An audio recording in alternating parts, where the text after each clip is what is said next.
Ladies and gentlemen, hello, and you are watching TTV News, some latest events in the province. And now coming to details. Ladies and gentlemen, on the afternoon of June 11, Acting Chairman of the Bronx People Committee, Nguyễn Hồng Thanh, shared the regular meeting in June 2025 of the Bronx People Committee to give opinion related to the following areas: finance, construction, agriculture, environment, industry and trade, education and training, and military. At the meeting, the members of Rinso People's Committee gave opinions related to the following contents. Typically, the draft resolution on adjusting and supplementing the medium-term public investment plan from the local budgets for the period of 2021 to 2025 on adjusting and supplementing the 2025 public investment plan from the local budgets. The process on the forest protection and development combined with the development of ecotourism on the Nhím Island of Dầu Tiếng Lake. On the land acquisition projects for the socio-economic development for the national and public interest in TayNinhTV province in 2025, phase number 3.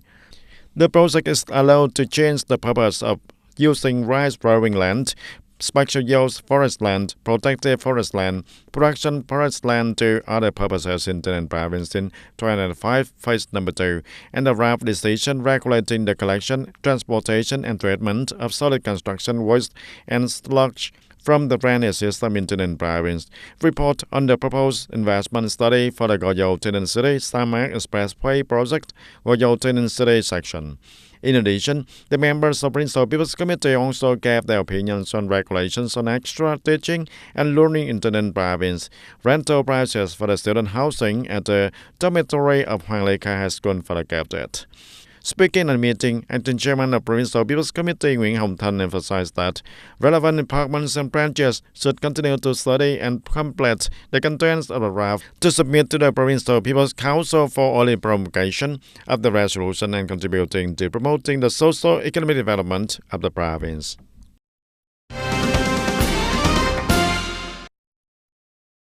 On the afternoon of June 11, at the Golden City Social Housing Apartment Project, TayNinhTV City, the Ministry of Construction Working Delegation led by Deputy Mr. Nguyễn Văn Sinh had a working session with TayNinhTV Provincial People's Committee on the implementation of social housing targets, according to decision number 444 of the Prime Minister.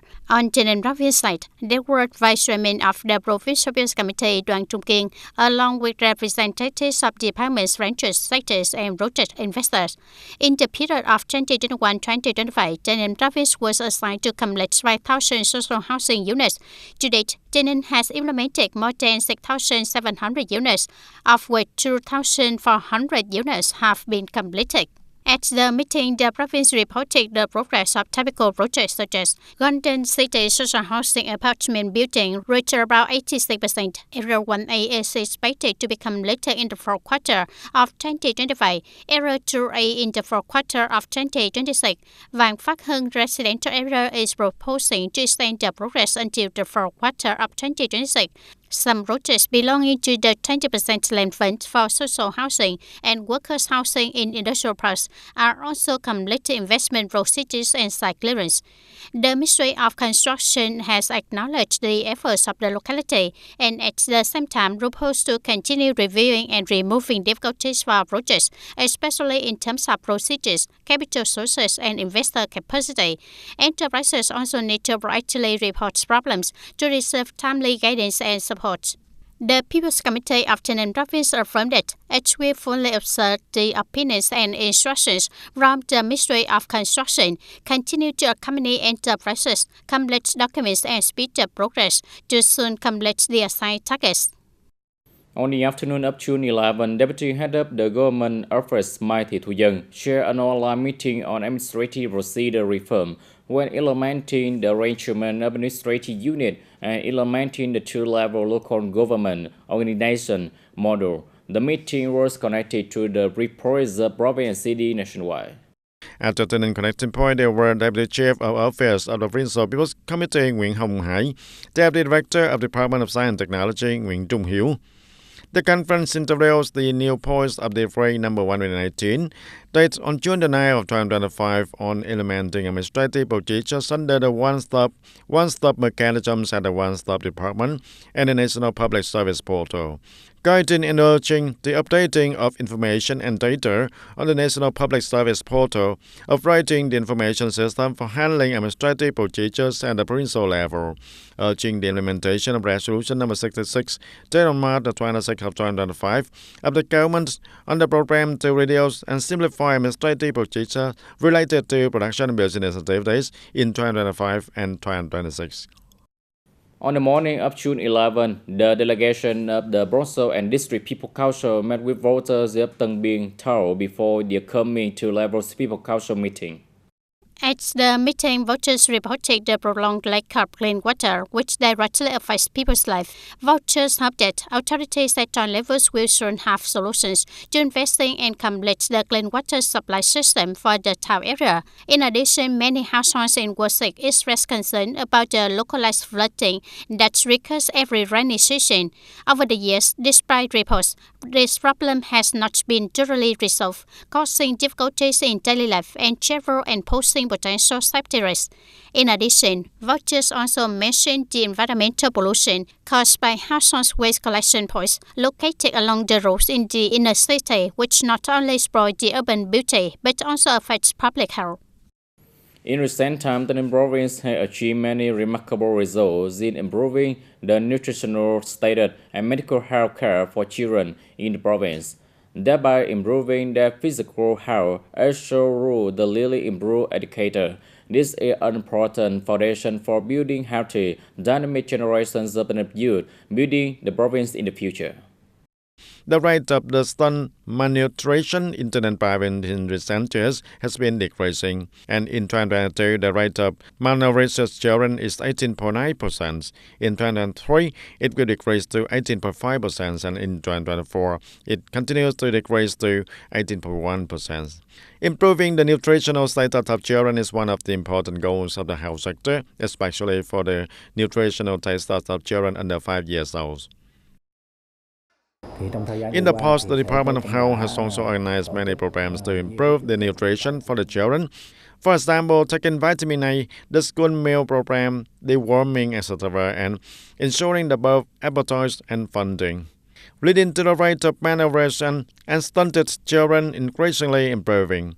Currently, physical health care for the preschool and primary school students and pupils in the province is being implemented synchronously and effectively, contributing to significantly improving the physical condition of students and pupils. And 98.5% of preschool have organized boarding classes and facilitating the organization of nutritious meals and periodic health monitoring. Preschool use proteoning software, periodically weight and measures and have health checkups for 1 to 2 times per year and monitor malnourished and obese children. The school meal program has been implemented for 4 years, and it is a condition that has led to positive changes in the physical condition and development of the children. And the children who participated in the school meal program 4 years ago have now started primary school, and their physical conditions and the rate of malnutrition and stunting have improved significantly. In 2020, the rate of full vaccination of children under 1 year old in the province reached over 95%, and from 2021 to 2023, due to the impact of the COVID-19 pandemic, the supply of vaccines was inadequate and leading to the vaccination rate not reaching expectations. By 2024, the vaccination will be strongly directed by the Provincial People's Committee and the Department of Health, and the vaccination rate for the children in the province will reach 97.6%. This rate is higher than the national average rate. In addition, the province tried to cover health insurance, considering this one of the important solutions to protect and care for the children's health. As of May of 2025, the rate of high school students and people participating in health insurance in the province will reach 99.6%. Although this is a fairly high rate, the Provincial People's Committee has directed the education and training sector to continue to have solutions to achieve the goal of 100% of people and students having health insurance.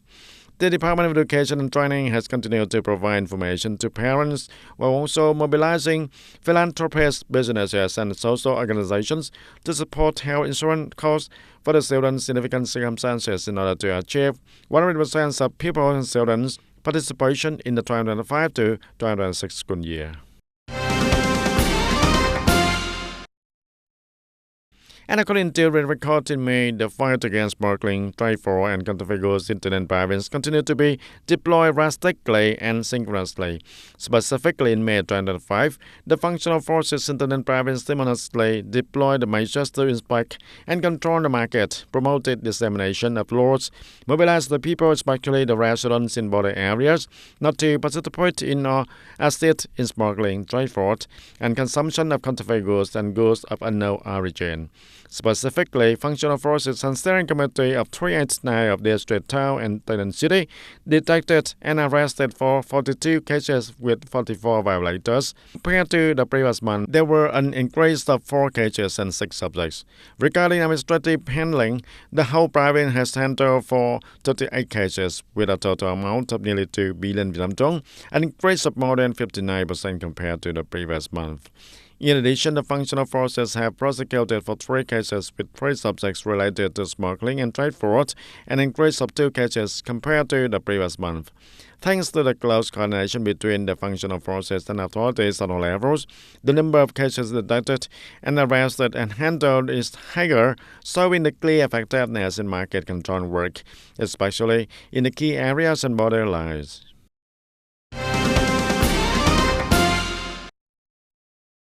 TNN Provincial Health Department said that in the first 5 months of 2025, the whole province organized medical examinations and treatment for more than 152,000 people, an increase of nearly 11% over the same period last year. Disease prevention, control, and ensuring food hygiene and safety continue to be strictly controlled by the functional sector, with no food poisoning cases recorded in the area. However, some infectious diseases tend to increase. Specifically in May, 155 cases of dengue fever were recorded, an increase of 16 cases compared to the previous month, and an increase of 145 cases compared to the same period in 2024.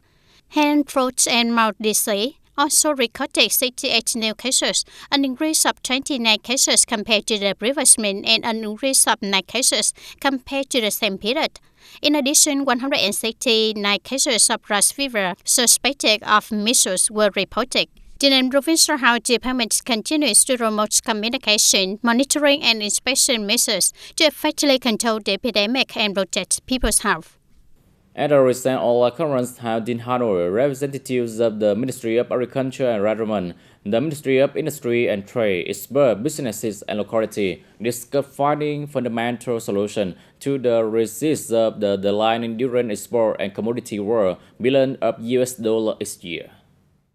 The crisis of falling prices and declining export volumes that has lasted since the end of 2024 has left the dairy industry struggling to regain the growth momentum.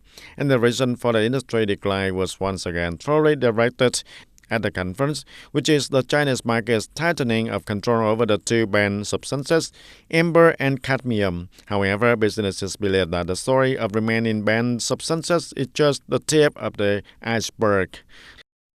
The fact that Tehran has rose too hot and then plummeted like this is not surprising to businesses people like us, because we do not have a fundamental and systematic strategy in analyzing the industry and market, and at the same time, investment in management and sustainable development of our industry has not made much progress. According to the Vietnam Fruit and Vegetable Association, in the first 5 months of the year, Tehran export to the Chinese market decreased by nearly 70%, and causing the entire fruit and vegetable industry to decrease by 18% compared to the same period last year. At this workshop, experts pointed out many urgent solutions to regain the growth momentum of the entire industry and vegetable industry also, the industry that has always been at the top in items of agricultural export growth. As a scientist, I think the first problem is to eliminate cadmium pollution in the soil. No one raises that issue, just go around and around when the soil is still contaminated with the cadmium. So I propose a solution to use biochar to absorb all cadmium. And at the same time, when the dairy season begins, all types of fertilizers must be tested and see if the cadmium exceeds the threshold. According to Dr. Nguyễn Đăng Nghĩa, along with the urgent need to clean up the shores of planting soil, localities need to reorganize the production according to the chain and at the same time enhance the role of state management agencies in providing production processes for the farmers. And on the morning of June the 11th at the Long Thanh Chambers, Bên Kéo Hamlet, Long Thanh Nam Commune, Hoa Thanh Thao People's Committee and the Thao Youth Union organized the launch of the motto, digitizing historical and cultural relics in the area. Attending the event, there were Deputy Director of the Department of Culture, Sports and Tourism of the province, Nguyễn Nam Giang, and leaders of Provincial Youth Union and localities. The digitized sites include Long Thanh Temple, recognized as a national historical and cultural relic, Tòa Thánh District Party Committee base, and Trường Tây Temple and Trường Đông Temple, and also Trần Văn Thien's tomb, recognized as a provincial historical and cultural relic. Accordingly, with just a smartphone with the internet connection and scanning QR codes, the people can know information about the historical and cultural relics in Hoa Thanh Thao. And at the event, the Vice Chairman of Hoa Thanh Thao People's Committee, Nguyễn Đức Hảo, said, digitizing historical and cultural relics have to convey information quickly and vividly, promoting the pioneering role of the young people in promoting the culture, contributing to preserving the historical values and promoting digital transformation in the fields of culture and tourism. On this occasion, Hoa Thanh Thao Youth Union awarded for 20 scholarships to disadvantaged students in the area. On the afternoon of June 11, the TayNinhTV Agricultural Extension and Agricultural Service Center organized a scientific workshop on the topic application of effective secondary EM microbial reparations in broiler farming. The objective of the workshop is to assess the current situation of broiler farming and the situation of using EM2 preparations in broiler farming in TayNinhTV province, evaluate the results of research on adding EM2 to drinking water for chickens, the implementation results of the motor raising chickens supplemented with secondary EM preparations EM2 towards biosafety. The content of this workshop includes a thematic report on the current situation of broiler farming and the situation of using secondary EM preparations in the province, and a thematic report on determining the dosage and frequency of using secondary EM2 mixed into drinking water in broiler farming. Regarding this topic, the Agricultural Extension and Agricultural Services Center has organized a demonstration site to raise 300 broiler chickens with application of EM microbial products in Bình Minh Commune, TayNinhTV City. Currently, the chickens are 8 weeks old and growing very well. Ladies and gentlemen, recently there have been many incidents of cultural habitat being damaged across the country, causing public outrage. Faced with this situation, Thanh Hóa Province has quickly taken action and proposed solutions to overcome it. The tomb of King Lê Túc Tông, part of the Lam Kinh National Special Historical Relic Complex of Thọ Xuân District. The tomb is located far from the center with a few people passing by, and there is no camera surveillance system here, and due to lack of protection and management, in early May, the tomb of King Lê Túc Tông was damaged by the foreigners, who took up the tomb and broke the stone stele. This area is very far from the center and the roads are difficult, and there are no people living in the middle of the area, and there is no electricity, so the management of relics in this area is very difficult to preserve. And the historical and cultural relic of Gober Temple, Hà Trung district, a series of shops and kiosks that encroach on the relic have been dismantled and handled by the authorities according to regulations. And the local authorities and the temple owner are increased their forces to regularly inspect and monitor relic sites. At the same time, they have also propagated to the people and the tourists to raise awareness and not to encroach on the artifacts. The relic site has propagated to tourists to avoid encroachment on the artifacts, worship items and offerings, installed surveillance cameras, and coordinated with the police to guard the relic area day and night. Thanh Hóa Province has implemented many solutions to ensure the safety. However, in the long term, it is necessary to build a process of close coordination between functional units to ensure the absolute safety at the relic sites and national treasures, artifacts of special culture and historical value. Ladies and gentlemen, that's all for today's TTV News. Thank you for watching and see you next time.